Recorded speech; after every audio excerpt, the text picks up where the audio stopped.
Hi, I'm Beth Loudon and I'm the Director of Market Access at BIVDA. And BIVDA is the British In Vitro Diagnostics Association, which is a trade association representing pathology manufacturers and industry in the UK.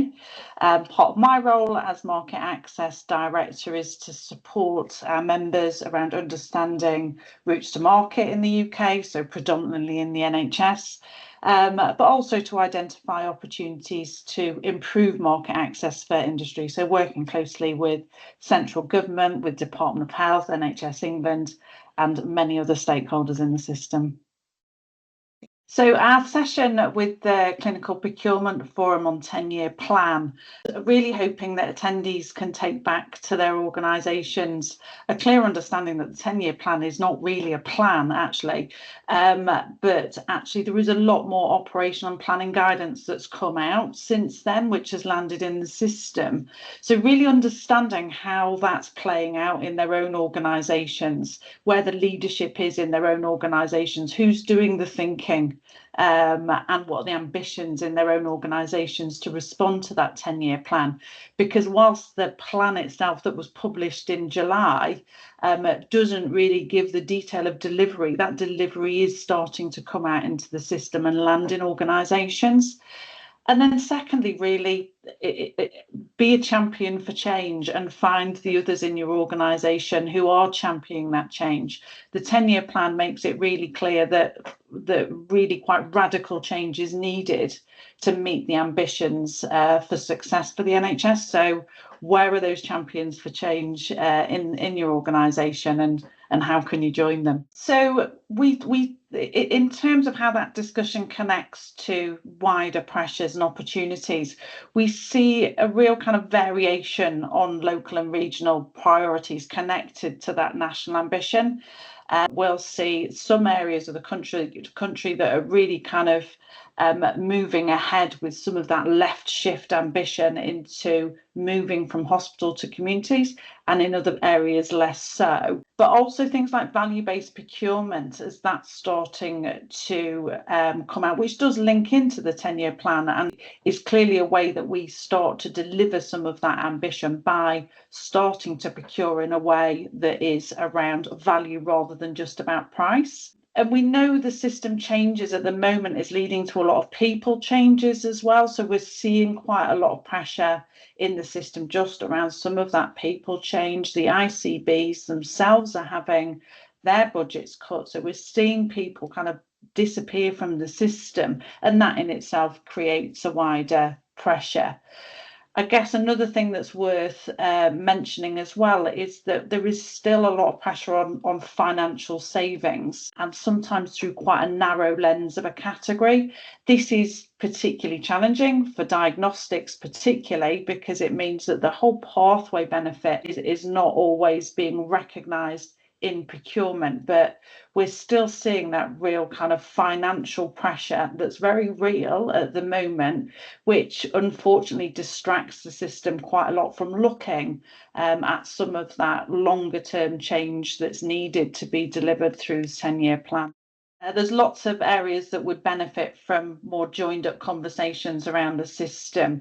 One of the areas that I would see certainly as a priority is how the system is engaging with industry and with suppliers, and that needs to be a priority. It's really clear in the 10-year plan that suppliers, the industry, particularly with the ambition for UK kind of economic growth being a clear deliverable of the national procurement policy statement, how we engage with industry and how we start to understand how industry can contribute to that and deliver to that. But what happens is that a lot of those are different conversations that happen within different organisations. So I think that's one of the areas that more joined up conversations across the system with industry would certainly benefit.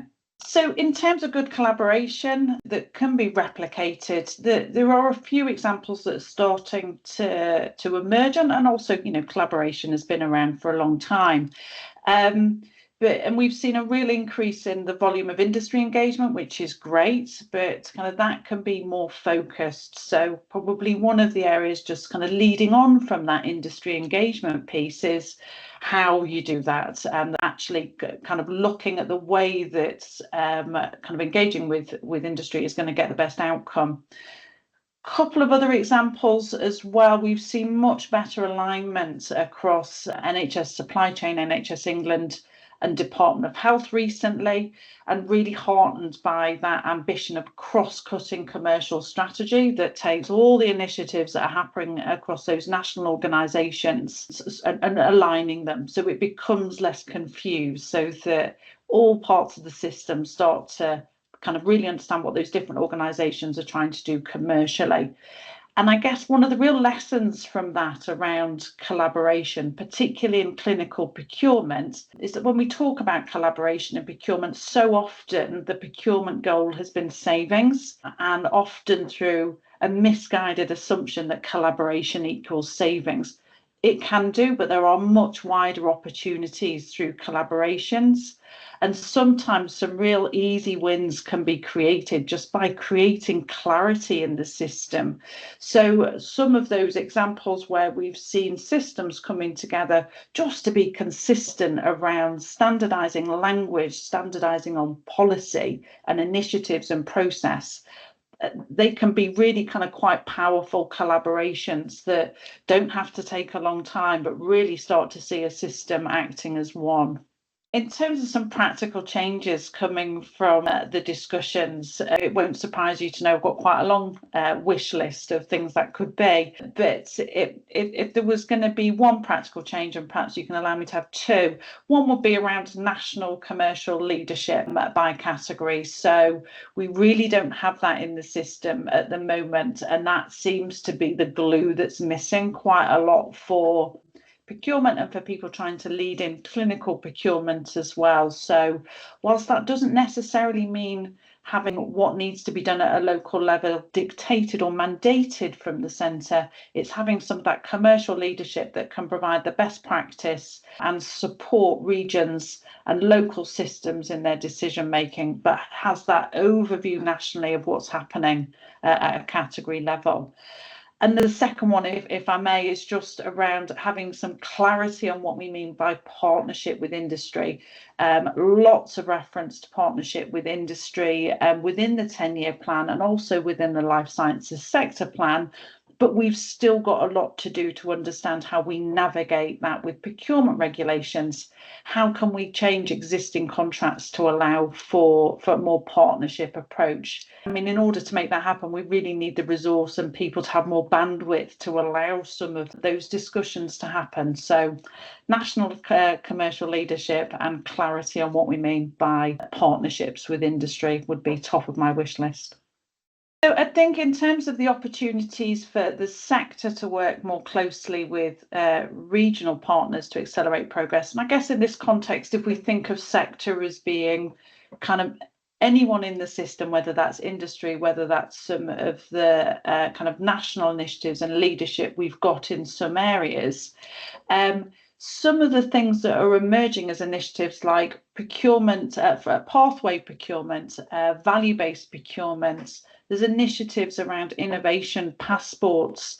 There's a real opportunity to work more closely with regional partners to accelerate progress there, because these national initiatives, whilst kind of rooted in absolutely the right thing, need that practical application, and they really need the regional partners like the Clinical Procurement Forum to really inform that, because these are the people that have the on the ground experience to really understand how those things can work. So getting much more involved in some of those national initiatives that are going on now. We've got value-based procurement pilots that are being delivered in the system now. So kind of getting closer to some of that central thinking and national initiative on some of the procurement development that's coming down the track. I think that there are areas that forums like this can play a stronger role in shaping national conversations, and I think I would go further than that to say I think it's essential that forums like these are playing a stronger role,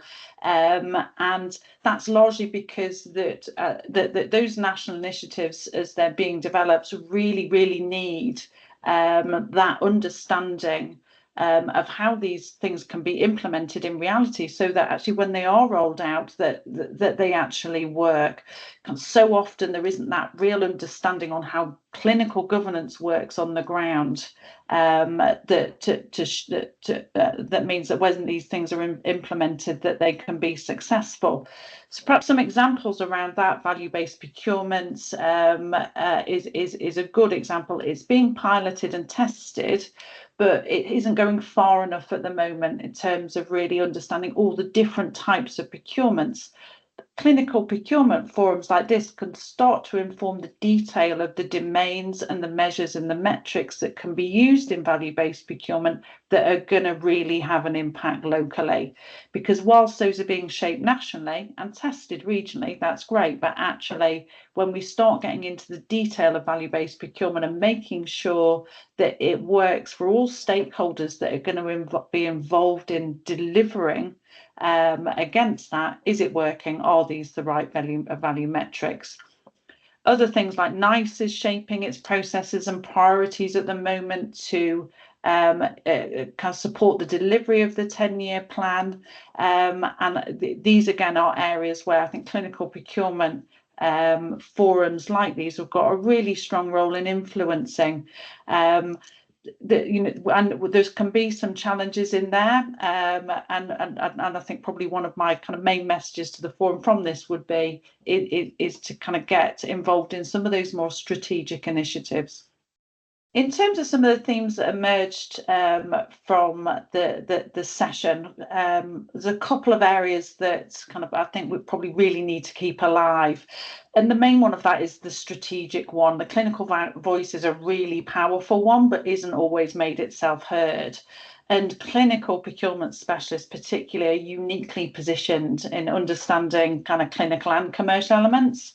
And they really need to be kind of both at the table, both regionally and nationally, I'd suggest. I think what tends to happen at the moment is that there's so much pressure on immediate savings that 100% of the effort a lot of the time is going into that objective to be able to try and find opportunities to make it kind of immediate savings. But there has to be some time that's released to start getting into going into the strategic objectives and really understanding how we're going to make some of those big changes. So yeah, I would say the strategic one.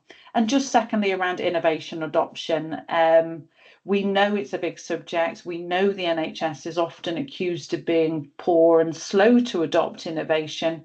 The reality is, as we know, is that a lot of the time it's the intent to adopt innovation is absolutely there. It's the bandwidth and the time that it takes to actually adopt innovation, which is often lacking for so many.